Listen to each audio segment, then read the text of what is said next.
Good morning, respected sir and everyone. My presentation topic is Boolean function using decoder from digital logic design. In this presentation, I will explain what a decoder is, why it is useful, and how we can implement Boolean functions using a decoder with a proper example. My name is Mohammad Mahir Faisal. My ID is 241151116. Now I will start with the basic concept of a decoder. A decoder is a combinational logic circuit. It converts binary input information into a unique output. If there are n inputs line, then there can be up to 2 to the power n output lines. One in important feature of a decoder is that only one output is active high at a time. Based on the input combinations, a very common decoder is 3 to 8 decoder where we have 3 inputs and 8 outputs.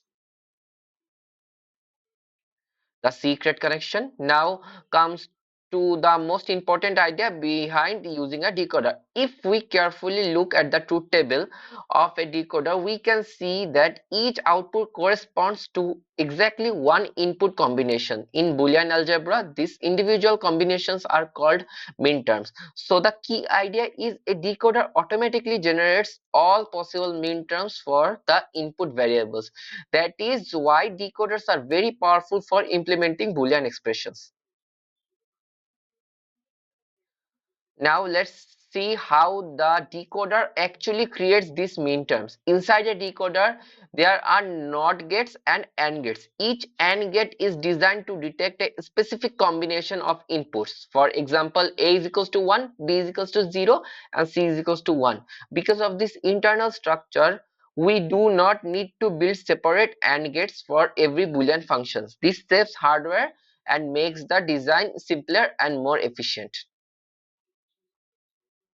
Step-by-step implementation.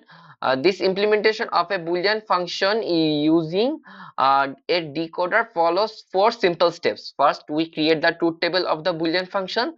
Second, we identify the minterms, which are the rows where the output is 1. Third, we select a decoder with enough inputs. For 3 variables, we use a 3 to 8 decoder. Finally, we connect the required decoder outputs to an OR gate to get the final function. Now I will explain the example used in this presentation. We are given two Boolean function f and g. We are using 3 to 8 decoder with active high outputs. Uh, each uh, each decoder output corresponds to a minterm. Y0 is M0, Y1 is M1 up to Y7, which is M7. So we directly write f is equals to Y0 plus Y2 plus Y3 plus Y7, and g is equals to Y1 plus Y4 plus Y6 plus Y7. The inputs A, B, and C are applied to the decoder, and the required outputs are combined using OR gates. Since the outputs are active high, OR gates are used directly. This slide shows the complete circuit diagram. Input A, B, and C go into the 3 to 8 decoder. The decoder generates all minterms from M0 to M7.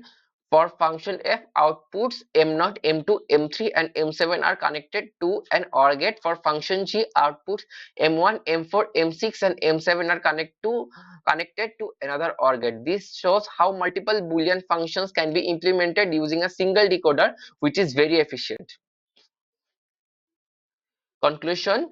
To conclude, Boolean functions can be written in the form of sum of minterms. A decoder produces these minterms directly. By using OR gates, we can easily implement one or more Boolean functions. This method reduces hardware complexity, and this is widely used in digital system design.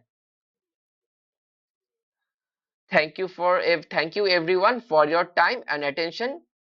Thank you.